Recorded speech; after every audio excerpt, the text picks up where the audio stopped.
Hi, everybody. Hello, I'm Ryan. I'm Bethany. And we are Ryan and Bethany Board Game Reviews. And today we're going to be talking about Oceanos. Don't forget to stay tuned to the very end for our pounds and inches update. Alright, so Oceanos, this is a game where you're drafting cards kind of in a unique way, and then you're going to build your submarine, kind of upgrade it, and draft cards in order to build, get the most treasures and explore this ocean. Let me show you what that looks like. At the beginning of a game of Oceanos, every player is going to get a submarine. It's all different little puzzle pieces. They all have these different functions that they do in the game. For instance, the top there, the periscope. For every periscope you see, +1, you get that many cards every round to look at. We get divers over here in the front. Those are going to tell you how many different times you're able to dig for treasure chests. How many animals you're able to score, how many fuel you're able to hold, which is how many cards you're able to play, and then how many points you're going to get at the end of each round. Now, this is the level 1 submarine. Everything about it can be upgraded.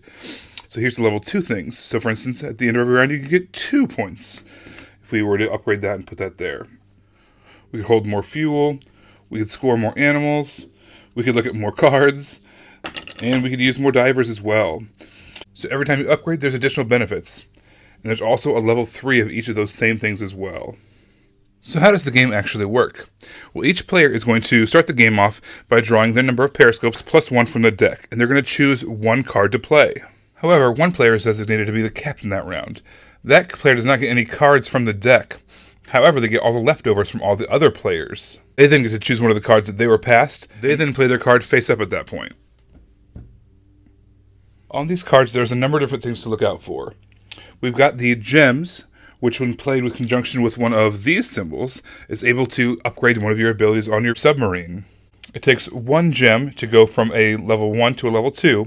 However, it takes 2 gems. It has to do both a yellow and a green gem in order to go from a level 2 to a level 3 item on your submarine. The coral are really nice. At the end of the game, you're going to get points for your biggest, blocking off of coral throughout your entire board. So if we played something like this, we currently have our largest section of coral is 3. Plus, we've got a gem followed up by one of the upgrade symbols. So by playing that, we would then get to upgrade one of the parts of our submarine. One of the things to watch out for is these Kraken eyeballs up here. So at the end of each round, we're going to play 3 rounds. Whoever has the most Kraken eyeballs in their lineup is going to have to flip over one of these tiles, and they're going to get negative points. So it's okay if you get some Kraken eyeballs, you just don't want to be the one with the most. The second round, they're even more dangerous. And the third round, they can go anywhere up to -4 points. You're going to come across a variety of animals as well. Each animal that you come across is worth 2 points at the end of each round, as long as you can store them. So your starting area only can hold 3 animals for a max of 6 points.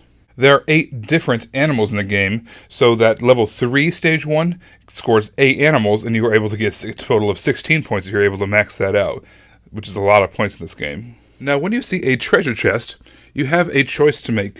You can place your diver there, and at the end of the game, you would get to draw 1 treasure from the treasure bag. However, there's going to be more and more treasures as you fill in the second row and even the third row, the bottom seafloor. What's going to happen is the diver is going to go upward from wherever he is and get 1 tile from the bag for every treasure chest that he passes. So I could just go here for 1 treasure chest at the end of the game. Or we could really try to plan ahead and get more cards and try to organize it so that there's, treasure chests in the middle row and third row. So when he goes all the way up, he'll get 2, 3, maybe even 4 treasure chests. For every treasure that you're able to surface with, you get to pull from the bag. And those treasures are going to be worth either 2, 3, or 4 points each. That can be a lot of points at the end of the game if you plan it out right. Now you only start with 1 diver, but again, you could upgrade that so you can get up to 3 divers by the end of the game. Now you start off the game with 1 fuel, which basically means you are able to play an extra card somewhere during that round. So when you're dealt your 2 cards at the beginning of each turn, you can choose to put the fuel on one of the cards in order to play both of them. That can be a strong way to both kind of manipulate your board as well as to keep, let's say you have 2 extra cards, you don't really want to give up one of them. Using that fuel can be a good way to do that. And as always, you could upgrade that so you can get up to 3 fuels each round. At the end of each age, the fuels do return to you, so you do get to start with them at the beginning of each age. So there are 6 turns in each round. So basically you're going to have 6 cards out there for the top row, plus 1 card for your fuel, maybe more if you upgraded your fuel. And then at the end of that row of cards is going to go this little tile. It kind of tells you how to summarize the round. It does have a free upgrade symbol on it, so as long as you have the gems to pay for it, to the left of it that had not yet been used by a different upgrade symbol, you can upgrade one of the parts of your submarine. You are then going to score how many animals you have. You're going to score how many points are at the end of your propeller, at the end of your submarine, and you're going to take negative points for your Kraken eyes. Then it says to recharge your fuel. At the beginning of the next round, things get a little bit deeper. You go farther into the deck, and then same thing. At the end of that round, you're going to go through that same steps. At the end of the third round, you're going to go through the same thing. You're going to upgrade. You score your fish, your submarine, and the Kraken eyes, but then you score your coral and your treasure chests. At the end of the game, whoever has the most points wins. So the card drafting in this game is actually very unique. I like the idea of having everybody, choose from 1 or 2 or 3 cards, and then passing the rest all kind of funneling into one person. They have to make some choices with the kind of the leftovers, I guess. Yeah. But they get a lot of choices sometimes, especially the more players you have. So I like it's a very interesting way of doing the card drafting. I like how your cards form, I guess, like the picture that you create, especially with the round 1, 2, and 3, all the artwork is slightly different in the color, so that way when it's all done it actually looks like this underwater thing, because it's lighter at the top and darker at the bottom. So I just like what the picture looks like when you're all done playing the game. I like push your luck games, and this has a kind of really nice push your luck aspect to it.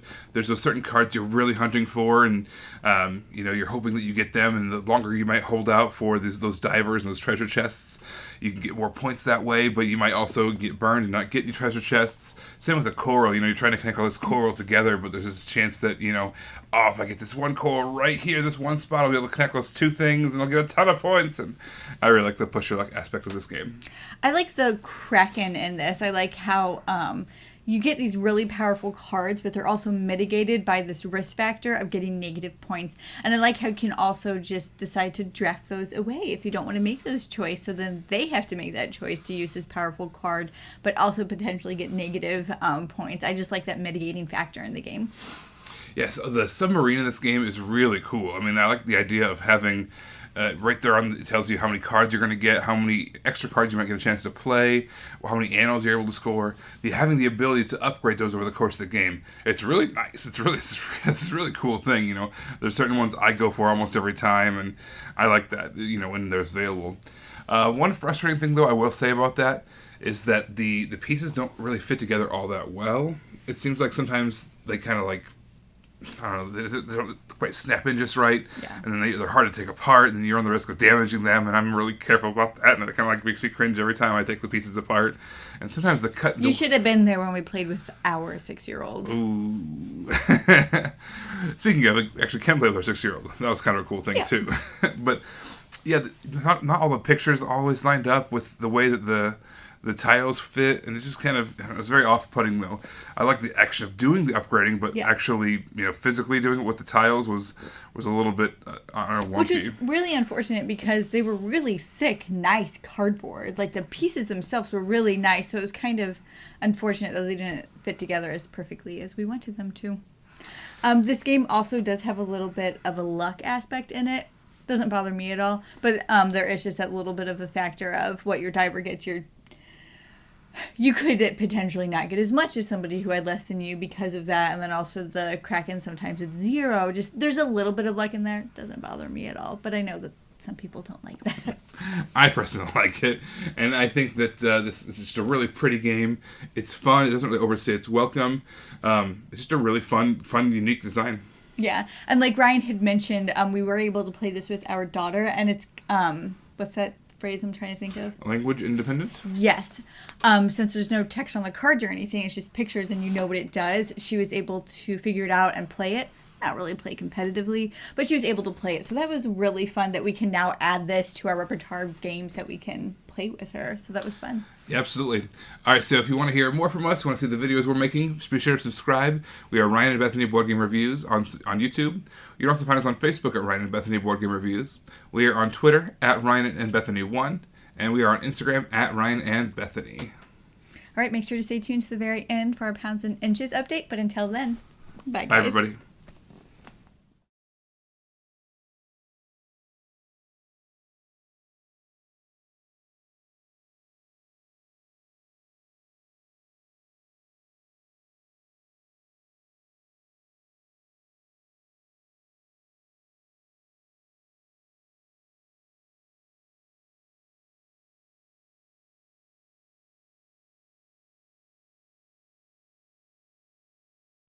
Thanks, everybody, for staying for our pounds and inches update.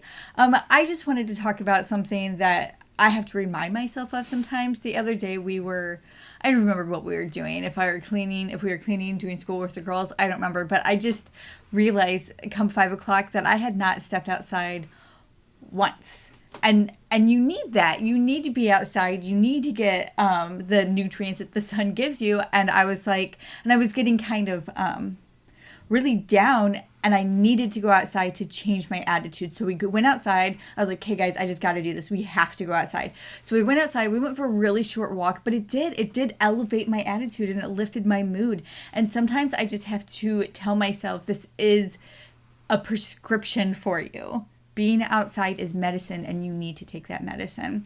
So that's my advice. That's my encouragement today is don't forget to take the free medicine that's available, such as the outdoors. All right, guys. Thanks for tuning in. We'll see you next time. Bye. Bye.